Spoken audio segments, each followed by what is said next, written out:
cancer ye bana cɛjuguba ye ka fara dimi ana degun kan a furakɛli tɛ taa musaka bɔ kɔ wa mɔgɔ kelen fanga tɛ se cancer bana suguya bɛɛ lajɛlen bɛ ten kɛrɛnkɛrɛnnenya la an ka bi babu sen n'o bɛ tali kɛ joli cancer kan a ka kan an k'a dɔn walasa an ka se ka kɔn a ma ka don an n'a kɔlɔlɔw ni ɲɔgɔn cɛ. Cancer bɛ den na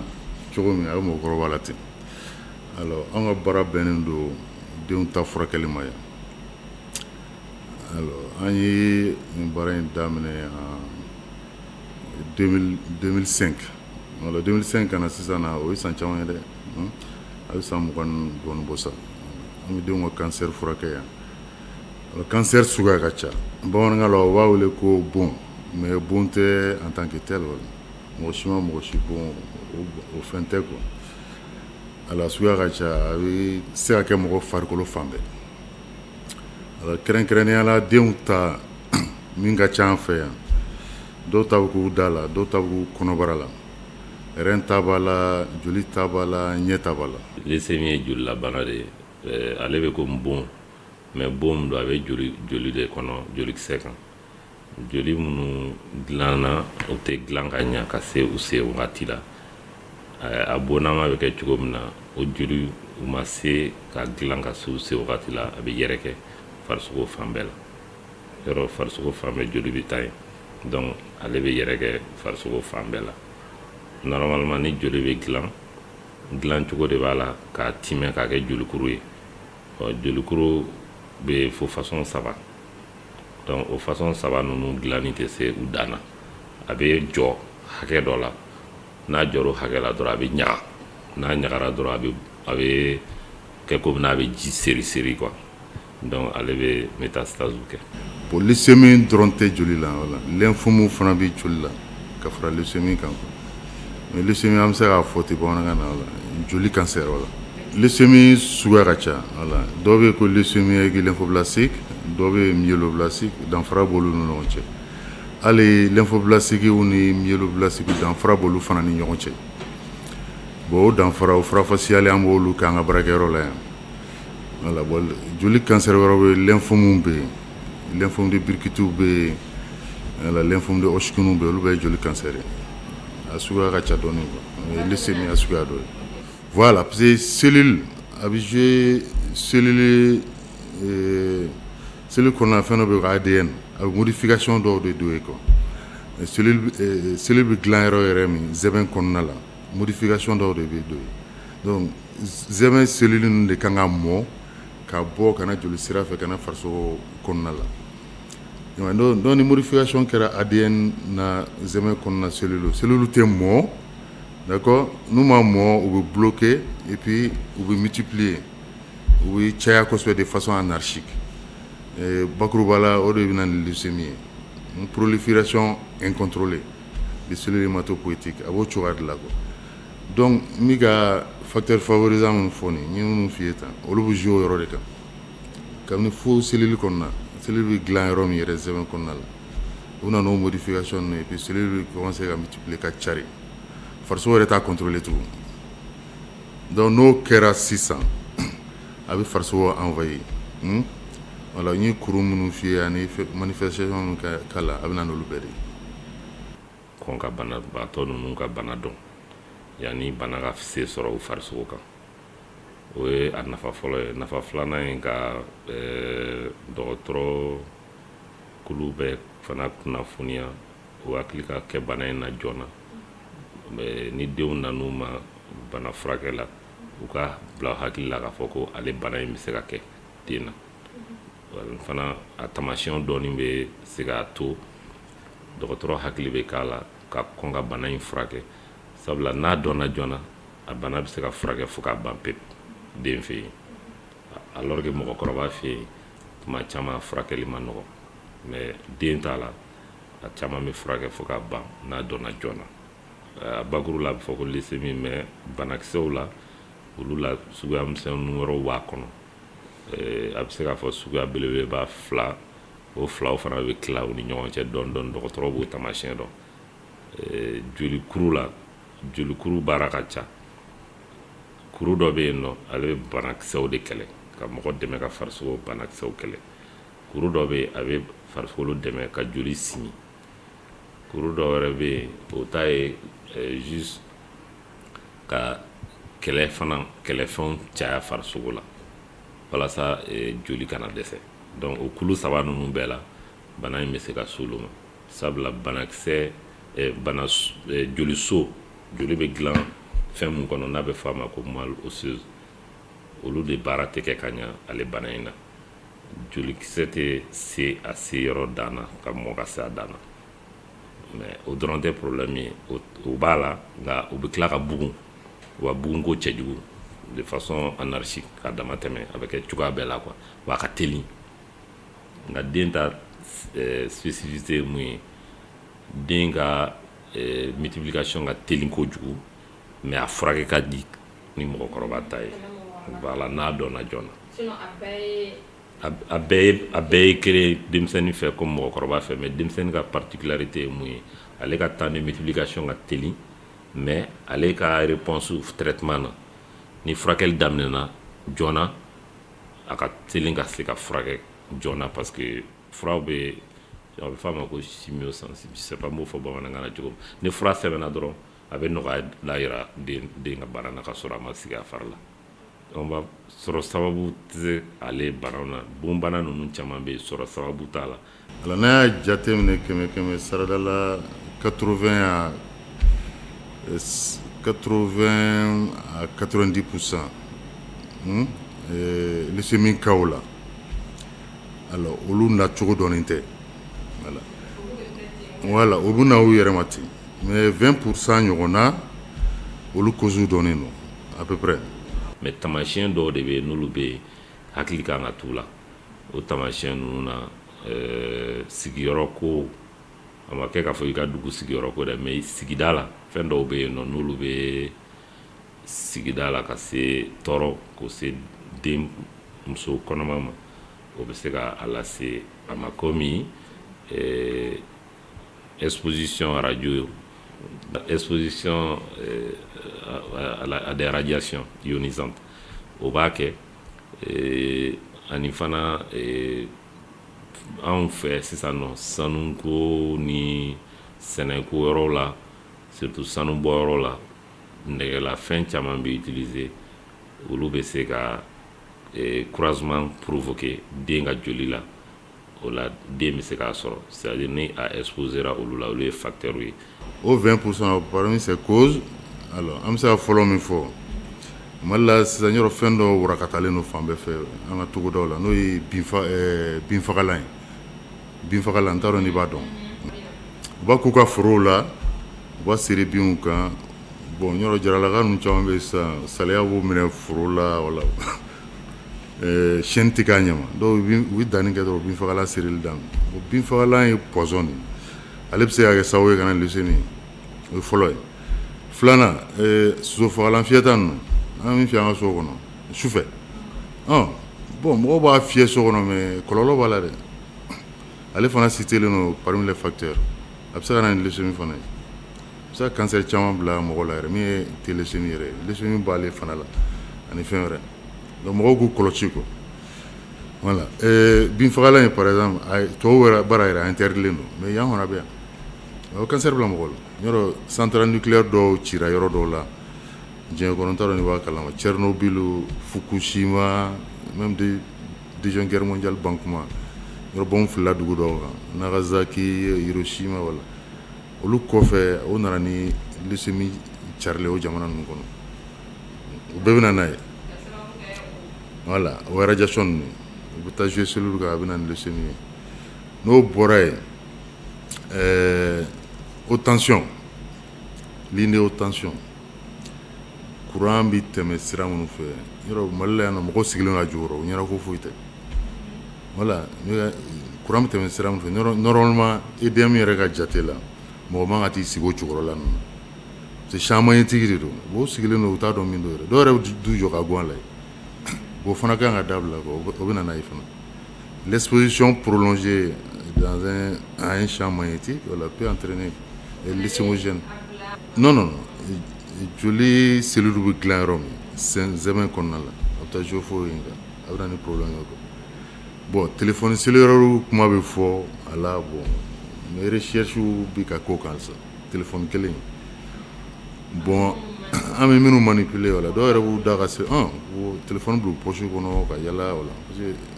fɛngɛ onde magnétique électromagnétique don o bɛɛ b'a la ani téléphone antenne olu fana dɔw kɛlen don k'o citer mais turu bi sen na quoi a causes ka ca virusiw b'a la bon facteur génétique fana b'a la i m'a ye a causes ka ca ani fana so minnu ka tabiya ye fɛn min ye gulɔ min damatɛmɛw ni infection dɔw bɛ yen nɔ olu b'a favoriser o infection virusiw de ka teli o la minnu b'a favoriser mais mɔgɔninfin yɛrɛ dacogo la génétiquement mɔgɔninfin dacogo la mɔgɔninfin dacogo dɔw bɛ yen olu bɛ nin cancer bana in favoriser voilà banakisɛ banakuru dilancogo tɛ ɲa o mɔgɔ façon dɔw fɛ yen nɔ n'a bɛ f'o ma aberration chromosomique bɛ minnu na ou bien ni fragilité chromosomique b'u la c'est à dire normalement mɔgɔninfin bɛ dilan da ni fɛn dɔw ye n'olu dafalen tɛ ka ɲa o bɛ se ka a to a cancer bana bɛ lasigi joona a farisogo la o ye tamasiyɛnw ye mais k'a fɔ ko fɛn de don mun bɛ transmission k'a fɔ ko fɛn dɔ de b'i kin ou bien k'a k'i la o fɛn tɛ quoi voilà ou bien k'a fɔ ko nin dɔrɔn de b'a kɛ souvent facteurs de bɛ fara ɲɔgɔn kan minnu bɛ a expliquer ka caya a danfara bɛ ni bana wɛrɛ o de yɛrɛ ye ko gɛlɛma yɔrɔ ye dɔgɔtɔrɔ kunda bana caman bɛ yen nɔ minnu bɛ se ka ɲagami don mɔgɔ ka faamuyali la mais an bɛ se ka mun fɔ denbaw ye ou bien somaw ye parce que olu de kan ka jateminɛ kɛ ka den lase dɔgɔtɔrɔw ma tuma caman n'i y'a ye k'a fɔ ko den bɛ ka farikalaya damatɛmɛni ka mɛn wagati kɔnɔ a bɛɛ kana fɔ k'a fɔ ko sumaya palu de don ou bien fièvre typhoïde jango n'a y'a sɔrɔ a den lamasina farikolo bɛ jɛ ka damatɛmɛ ka farikolo jɛ donc o kɔrɔ joli bɛ dɔgɔya kosɛbɛ ou bien ne tuma bɛɛ a b'a fɔ k'a sɛgɛnna denmisɛnnin tamasiyɛn denmisɛnnin mun ka kɛnɛ o ye a bɛ se ka tulonkɛ kɛ ni den ko dɔrɔn ko n sɛgɛnnen don tuma bɛɛ o tɛ tamasiyɛn ɲuman ye an ka baara la o la i b'a lajɛ n'a y'a sɔrɔ o cancer bana in fɛnw signe dɔw t'a la ani fana kuru ninnu kɔnɔna kuru n'i bɛ ka den ko n'i tɛgɛ magara kuru la a kɔnɔ jango n'i tɛgɛ magara kuru la dɔ bɛ ka fara kuru min bonya kan i ka teliya ka taa n'a ye dɔgɔtɔrɔso la ou bien kamankun ninnu ou bien kamankɔrɔlaw ou bien gɛnɛgɛnɛ kɔrɔlaw ninnu n'i y'a ye kuru bɛ ou bien kankɔrɔla ni kuru bɛ a bɛ f'a ma ko ganglion n'i y'olu ye dɔrɔn ka fara farikolo jɛya kan ou bien n'i y'o ye dɔrɔn i ka gɛrɛ i ka dɔgɔtɔrɔso la hali ni dɔgɔtɔrɔsoba ninnu tɛ i ka taa dɔgɔtɔrɔso misɛnman fɔlɔ dɔ la olu ka jateminɛ k'a fɔ est ce que kuru gansan don ou bien est ce que farikolo jɛya in gansan de don ou bien ni bana dɔ b'a kɔrɔ donc hali caman bɛ se ka mɛn furakɛli la u b'a fɔ ko sumaya don k'a sɔrɔ bana in de bɛ fanga ta dɔɔni dɔɔni a tigi la mɔgɔ kan o bɛ yen nɔ ani joli bɔn yɔrɔ joli bɔn bɛ se ka kɛ fɛn caman na bana na mais n'i y'a ye mɔgɔ min a ka joli bɔn ka ca ɲintara yan fan fɛ ou bien ni farisogo banana ou bien hali ni bana ni jugu tɛ a bɛ joli bɔn fo joli bɛ mɛn ka bɔ a ma fɔ joli tɛ simi dɛ mais a bɛ bɔn donc o la i bɛ se k'a sɛgɛsɛgɛ k'a dɔn k'a fɔ est ce que bon ni bana don ou bien ni joli bɔn bana de don ou bien ni bana wɛrɛ don bana caman de bɛ yen nɔ minnu bɛ se ka fɛn ale kɔnɔ nka ale tamasiyɛn ye mun ye an bɛ deli ka furakɛli mun kɛ farikolo jɛya la n'a bɛ f'o ma ko anémie caman na an bɛ sumaya de furakɛ ou bien an bɛ joli dɛsɛ furakɛ mais ale furakɛli tɛ se ka o ban a bɛ mɛn i b'o furakɛli kɛ a bɛ tila ka na i b'o furakɛli kɛ a bɛ tila ka na ou bien i bɛ se ka joli yɛrɛ k'a tigi la tant que i ma ale furakɛli daminɛ joli in bɛ dɔgɔya tugun voilà ni i mɔgɔ ye mɔgɔ sɔrɔ den sɔrɔ ou bien i somɔgɔ ale bɛ ka sumaya furakɛ a tɛ ka ban ou bien a bɛ ka joli dɔgɔya furakɛ a tɛ ka ban a ka gɛrɛ teliya la ka taa dɔgɔtɔrɔw fɛ yen ou bien n'i ye den fana sɔrɔ mun b'a fɔ ko a kolotugudaw b'a dimi kolotugu dimi ka jugu kosɛbɛ kosɛbɛ a tigi fɛ i bɛ se k'a lajɛ ni ale tɛ a bɛ se ka kɛ jolici bana ye ou bien kolodimi bana wɛrɛ ye mais o kɔni n'i ye den ye k'a fɔ dɔrɔn ko kolotugudaw b'a dimi k'a ka a sɛgɛsɛgɛ o fana na. A biɲɛ bɛ ka bonya, sama nɛnɛ bɛ ka bonya, gɛlɛn bɛ ka bɔ a la. O bɛ se ka basi bɔ don ani dɔw fari den a bɛ se ka kɛ a fari fagalen don a yɛrɛ ka to a tɛ dumuni kɛ donc n'i y'o taamasiyɛn ninnu ye den na i kan ka boli ka se n'a ye dɔgɔtɔrɔso la. U bɛ analyse fɔlɔw kɛ n'u y'a ye wala a sɛgɛsɛgɛ bolo u b'a bila ka na prélèvement dɔw bɛ yen an bɛ kolo sɔgɔ dɔɔni ka zɛmɛ dɔɔni ta k'o analyser microscope la ka sɔrɔ ka diagnostic poser quoi. Voilà, a taabolo bɛ ten o cogoya la. I man k'a to so parce que n'ale bana ma dɔn joona furakɛli bɛ gɛlɛya, a musaka bɛ caya, a kɛnɛyali bɛ gɛlɛya fana f'u ka se yan joona de an ka jateminɛ min don. Kɔlɔlɔ b'a la dɛ, ale bana in n'a dɔnna joona a bɛ se ka furakɛ fo ka furakɛ ka ban mais n'a ma dɔn n'a ma furakɛ a kɔlɔlɔ man ɲi dɛ parce que n'i m'ale furakɛ a fura la n'i m'a furakɛ fura min b'a furakɛ n'i m'o kɛ a tigi tɛ se ka to yen a bana bɛ taa k'a sata ye parce que bonni bana min don ale bɛ a bɛ yɛrɛkɛ de n'u y'a f'i ye den fɛ yen a ka teli yɛrɛkɛli ka teli mais ni furakɛli daminɛ fana fura jaabi sɔrɔ ka teli n'i y'a daminɛ joona. Bon ni mɔgɔ tɛ se k'a fɔ n'i ye nin ko in kɛ ko bɛ se k'i bali mais ko minnu bɛ se k'a jukɔrɔ latigɛ i bɛ se k'olu to yen misali la an bɛ jamana min kan Sɛnɛgɛ jamana de don mɔgɔw bɛ fana u bɛ taa damandaw ni fɛnw na den fitinin ninnu olu man ka kɛ o yɔrɔ ninnu na ni sɛnɛ fana bɛ kɛ ɲinɛ faga bin fagalan ninnu den man ka olu utiliser quoi ou bien ka gɛrɛ o fɛn ninnu na maintenant mɔgɔ min fana o ye t'ale dɔrɔn ye bon bana mɔgɔ min ka tabiyaw la du kɔnɔna na bon bana delila ka mɔgɔ sɔrɔ i fana kan ka sɛgɛsɛgɛli kɛ yan'a ka i ka den dɔ lasɔrɔ quoi donc olu ye taamasiyɛn ou bien ni trisomie ou bien bana wɛrɛ dɔ ye ko fankoni ninnu banamisɛnninw caman bɛ yen dɔgɔtɔrɔw b'u dɔn n'olu bɛ a tigi la dɔrɔn ou bien n'o bɛ du mun kɔnɔ kɔlɔsili kan ka kɛ yen tagalen ɲɛfɛ walasa a ka dɔn joona ni bana in taamasiyɛn b'a la mais k'a fɔ k'i bɛ fura dɔ de ta mun b'a bali o bana façon tɛ bana dɔw bɛ yen n'i ye boloci kɛ ou bien fɛn ɲininiw bɛ ka kɛ dɛ mais ɲininiw fanga ma dafa k'a fɔ n'i ye nin boloci in k'a karisa la ou bien n'i ye nin ko in kɛ a t'a sɔrɔ quoi a ma s'o yɔrɔ ma mais tagalen ɲɛfɛ n'Ala y'an kunnaja a bɛ se ka kɛ o ɲɔgɔn bɛna sɔrɔ furakɛliw bolodali fɔlɔ ye ka banabaatɔ dɛmɛ k'a dɛmɛ furakɛli dɔrɔn tɛ mais k'a dɛmɛ ŋaniya dɛmɛ ni compassion ka banabaatɔ ka bana k'i ka bana ye o ye belebelebaya la ka banabaatɔ somɔgɔw ani banabaatɔ kɔrɔsigimɔgɔw dɛmɛ ka bana ɲɛf'u ye walasa u ka den ka bana faamu o tagalen kɔfɛ furaw bɛ yen fura kɛrɛnkɛrɛnnenw olu bɛ k'a la o furakɛliw kɔni ma nɔgɔn musaka ko la. leucémie dɔn ka di o n'an ye jolita kɛ k'a lajɛ o b'an orienté joona donc pour que ka diagnostic yɛrɛ confirmer fɛn dɔ bɛ yen ko myélogramme an b'o kɛ k'o kalan k'o lamu kalan o la an bɛ diagnostic poser o danfara dɔn ka di mais n'i sera dɔgɔtɔrɔ ma dɔgɔtɔrɔw b'o orienté joona bon Mali la yan nɔ leucémie an ka furakɛli yɔrɔ la yan san kɔnɔ an bɛ se ka banabaatɔ 25 ka taa 30 la banabaatɔ kura olu ka diagnostic bɛ poser o ye minnu bɛ s'an ma yan dɛ mais minnu yɛrɛ bɛ jamana kɔnɔ ka den min bɛ san den min bangena ka taa fo san 15 la a ka ca n'o ye caman bɛ olu bɛ togodaw la ani burusi kɔnɔnaw la ani région ninnu o tɛ se yan wala n'i y'an ka statistiques lajɛ an bɛ se ka min furakɛ ka kɛnɛya pewu an bɛ wele ko guéri à peu près a bɛ 65-70% bɔ 65-70% mais faranfasiya dɔw bɛ leucémie na wala selile suguya dɔw bɛ yen n'olu don a ka ca Ala fɛ den bɛ kɛnɛya mais caman bɛ kɛnɛya an ka den fɔlɔ dɔw yɛrɛ bɛ yen minnu furakɛla anw fɛ o bɛ université la bi dɔw yɛrɛ tilala kalan na cancer caman bɛ yen u furakɛ ka ban den na pewu caman b'an bolo o denw kɛnɛyalen don caman bɛ université dɔw yɛrɛ baara daminɛ alors comme an bɛ ka kuma leucémie de kan bi voilà leucémie c'est entre 60-70% i bɛ se ka furakɛ ka ban pewu ka kɛnɛya mais a furakɛli ka jan dɛ a bɛ san fila furakɛli don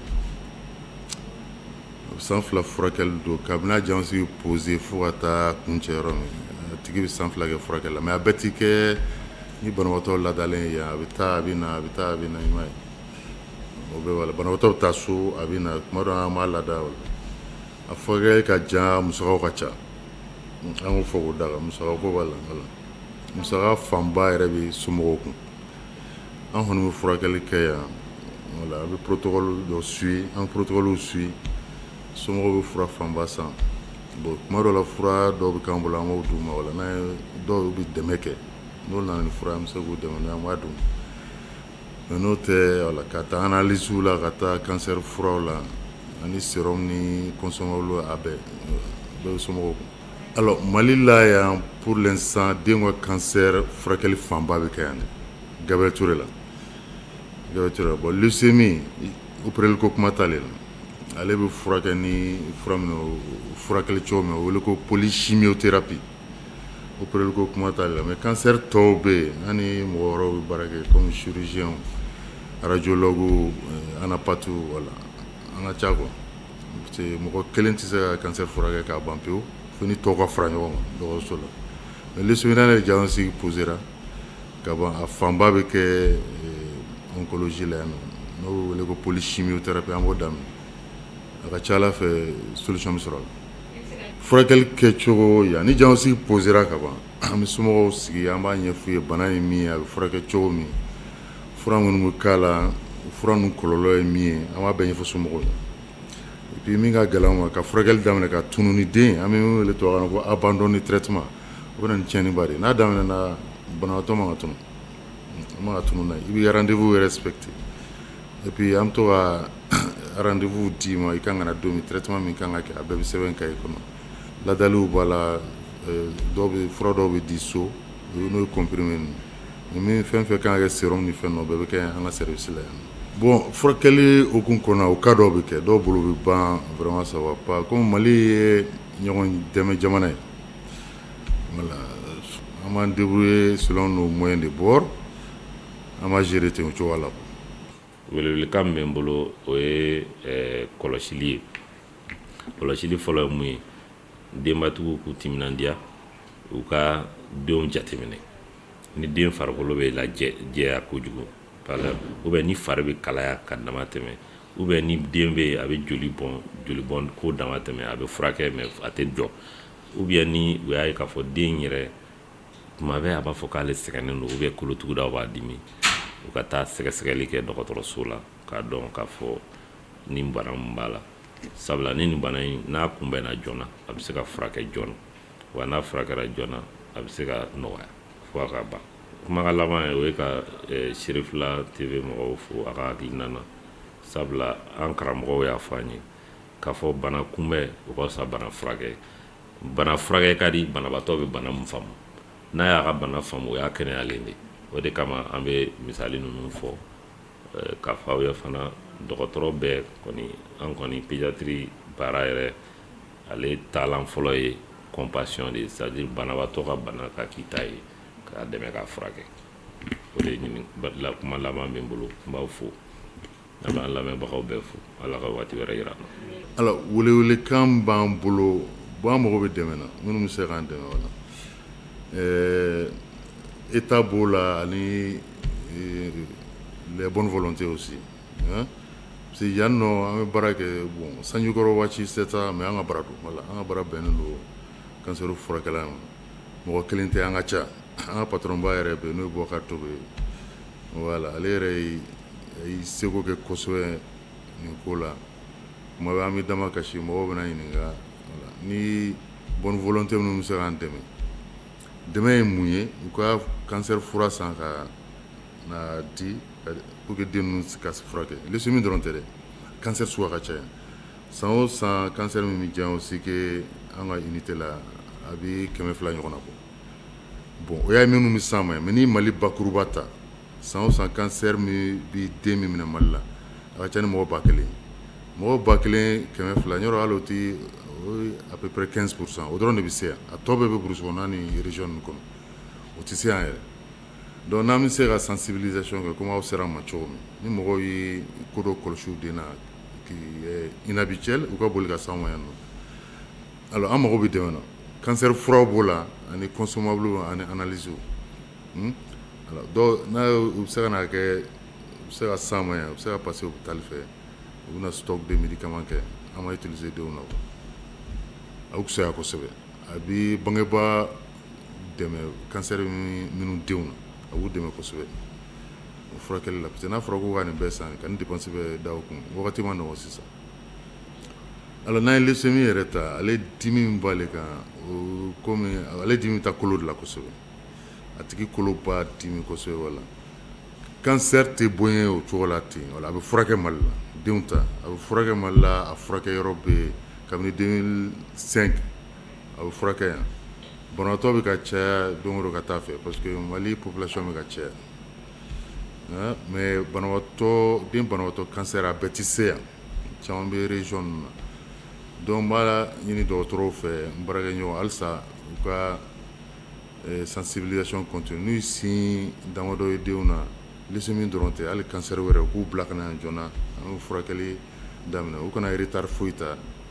denw laseli la an ma yan n b'a ɲini gouvernement fɛ halisa u k'u cɛsiri an dɛmɛni na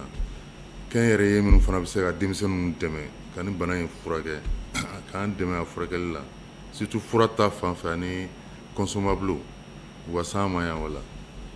an bɛ se k'o bilasira u bɛ se ka dɛmɛ. Banabagatɔ kelen kelenna bɛɛ lajɛlen mago bɛ dɛmɛ la kɛrɛnkɛrɛnnenya la nin denmisɛnnin ninnu dɛmɛ ɲininen don walasa nin denmisɛnnin ninnu u bɛ se ka fiɲɛbɔda sɔrɔ n'a bɛ fɛ ka dɛmɛ lase u ma a bɛ se ka weleli kɛ nɛgɛjuru sira fɛ 72 44 56 18. Ne dɔgɔkɛ de don n dɔgɔnin bon bana daminɛ y'a sɔrɔ ne bɛ Bamakɔ yan nɔ mais ne taara Kayi ka taa sɔrɔ a kun man kɛnɛ kɔnɔ fununen don en plus sera kuru kun bɛ kankɔrɔla la quoi bon au début u kun bɛ ka traiter ni farafin fura sugu min i n'a fɔ u bɛ ka kuru traitement de k'a la quoi i n'a fɔ bamanankan na an ka bana dɔ bɛ yen ko kengɛ kɔgɔya donc u bɛ ka to k'o fura ninnu de k'a la bon jusqu'à récemment le père y'a ta ka na n'a ye fɛnkɛ la quoi bon Gabriel Touré la yan nɔ pour les premiers traitements k'a dɔn k'a fɔ bana sugu min b'a la bon o de senfɛ o y'a dɔn k'a fɔ ko fɛn cancer in b'a la voilà jolila cancer u b'a fɔ ko type suguya dɔ de ko LAL bon o de b'a la traitement daminɛla ɲina san kelen ni dɔɔnin bientôt an bɛ san fila la le père de y'a daminɛ fɔlɔ bon actuellement ale yɛrɛ dɛsɛra pewu bon fitini ma yɛrɛ ko an bɛ to k'o fara ɲɔgɔn kan pour que a ka se ka ordonnance ni fɛn ninnu san bon n'a ninnu fana dɛsɛra cɛkɔrɔba b'a la ko k'a ta ka taa n'a ye so k'a sɔrɔ hali n'a man kɛnɛ bon parce que solution tɛ yen donc o de fɛ an ye laɲini dɔw kɛ quoi bon laɲini min bɛ ne bolo ka ɲɛsin an filɛbagaw bɛɛ lajɛlen ma o de ye sababu man dɔgɔn quoi donc ni min sera ka kɛ sababu ye ka n dɔgɔkɛ ka bana nɔgɔyali sababu ye walima k'an dɛmɛ financièrement a mana k'a sugu ye quoi pour que bana in bɛ se ka nɔgɔya cogo min o de y'an ka laɲini ye voilà bon ordonnance min bɛ sɛbɛn an kun i n'a fɔ chaque semaine an bɛ se ka a kɔni dɔgɔyalen 50 000 60 000 ye o y'a dɔgɔyalen parce que ni traitement kɛra sisan n'a nana mardi n'a fɔ supposons aujourd'hui c'est jeudi donc n'an ka traitement kɛra bi n'o y'an bila ka taa so donc u bɛ tila k'a fɔ jeudi prochain a bɛ segin ka na donc n'aw nana u bɛ tila ka segin ka fɛnkɛ a lajɛ donc ka sɔrɔ ka ordonnance kura wɛrɛw sɛbɛn bon à chaque fois ordonnance minnu bɛ sɛbɛn a ordonnance bɛ taa jɔ dans les 70 100 hali dere min b'an bolo sisan ça fait 98 000 et quelques bon vraiment n'i tɛ fɛnkɛ jɔlen na ou n'i tɛ ka wari jɔlen sɔrɔ n'a fɔra i ka to k'o kɛ chaque semaine a ma nɔgɔn bon bana dimi bɛ k'a la ka caya i n'a fɔ des fois n'a y'i plaint k'a tɛgɛ bɛ k'a dimi bon n'i ye a essayer ka calmant dɔ d'a ma walima a essayer ka o douleur in soulager dɔɔnin à ta manière a bɛ tila ka na fɔ tuguni ko sen donc a b'a fɔ dimi bɛ yaala farikolo la de quoi donc a tɛ kɛ n'a fɔ yɔrɔ précis kelen de bɛ ko de b'a dimi mais plus généralement kolotugu dɔw de ka teli k'a dimi bon a tun bɛ kalan na mais depuis bana in fɛngɛra kalan jɔra pewu kalan jɔra a bɛ bana daminɛna ka sɔrɔ a bɛ san 9 de la bon actuellement a bɛ san 10 kumakan laban min bɛ ne bolo o ye ka welewelemada kɛ an balima silamɛw ye min bɛ se k'an dɛmɛ k'an ka degun ta o kɔni o bɛ diya an ye kojugu o kɔni o de y'an ka laɲini o de ye kumakan laban fɛnɛ min bɛ ne bolo k'a fɔ jama ye. Den ka bana kɔni a daminɛ na bon a bɛ to ka a disi mun ni tulu ye an bɛ taa bɔ a kalama tuma min na a nana ka n'a lajɛ a nana da ne sen ka sɔgɔmada fɛ ne ye a kɔnɔbara kɛ ta dɔrɔn ka kuru ye a kɔnɔ ne ye kuru ye a kɔnɔ ne ye a ba wele n ko a ba tɔgɔ Jelikan Danbɛlɛ n ko Jelikan na den lajɛ tan a nana den lajɛ n ko ɲinɛ na ni den ka bana de ye a y'a sɔrɔ an ye ko bɛɛ k'a la disi dimi dɔw ko disi dimi don k'a mɛnna a la o banafura tɛ k'an yɛrɛ mɛ min kɛ a la o nana bɔ yen sisan an nana ka taa kuru ɲimi an taara n'a ye arajo la bila an ye arajo kɛ bila olu ko kansɛri don ka tila ka bɔ yen o don kelen yɛrɛ ne ka muso kun k'a bɛ bɔ yen bilan kɛ nin na ne ko a ti kɛ ten nka an kɛ ɲɔgɔn lamɛn fɔlɔ an ye ɲɔgɔn lamɛn dɔgɔtɔrɔkɛ dɔ bɛ Kucala ko Kamisogo vraiment tiɲɛ la ale b'a dɔn fana an dala arajo fana kɛ an ye arajo kɛ min ko tiɲɛ la ko kansɛri don o papiye d'an kan ko Gabriel Ture ye pɔnsi an kɔni b'a kɛ dɛmɛ de ɲini ala ka mɔgɔ ɲumanw fɛ mɔgɔ min bɛ se k'an dɛmɛ k'an ka den furakɛ ala ni kira kanu kosɔn ne ye furakɛli yan ne ta furakɛli ne y'o daminɛ salaw sunkalo makɔnɔ a bana kɔni a ye degun si bɛ se den ma parce que a y'a dɛsɛ yɛrɛ a kɛ wuli ka taa ma sisan